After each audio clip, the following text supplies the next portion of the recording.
இன்றைக்கி எங்கள் வீட்டில் சாம்பாருக்கு தேவையான தாளிப்பு கடுகு, வெந்தயம், சீரகம், வரமிளகா, பாசிப்பருப்பு, வரமிளகா, கருவேப்பில்லை.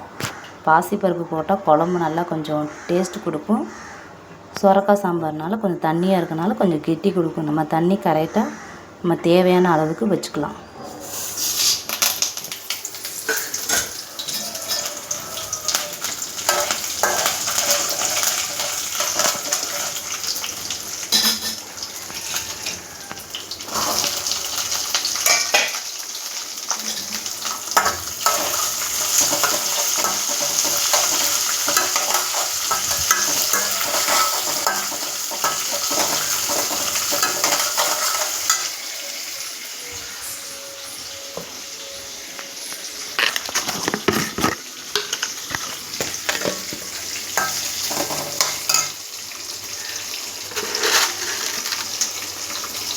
உப்பு, வெங்காயம் போடும் போதே நம்ம போட்டுறணும். வெங்காயம் வணங்கும் போதே உப்பு போட்டால் தான் நல்லா உப்பு கரையும். சாம்பாருக்கு தேவையான பருப்பு, இதிலேயே பூண்டு, தக்காளி, பெருங்காயம், விளக்கெண்ணெய் 2 சொட்டு விட்டோம்னா நல்லா பருப்பு நல்லாயிருக்கும்.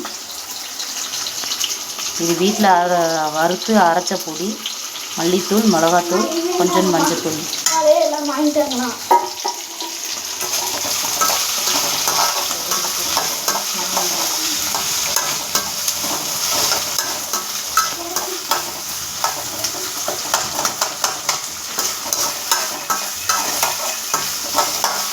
கொஞ்சம் புளிக்கரைசல் சாம்பாருக்கு தேவையான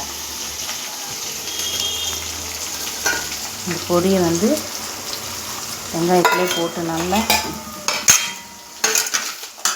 வணக்கிக்கணும்.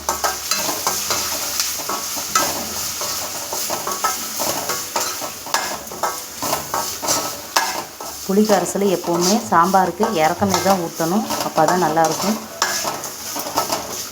சில பேர் காயோடய வேக வைப்பாங்க. நம்ம அந்த மாதிரி செய்யக்கூடாது.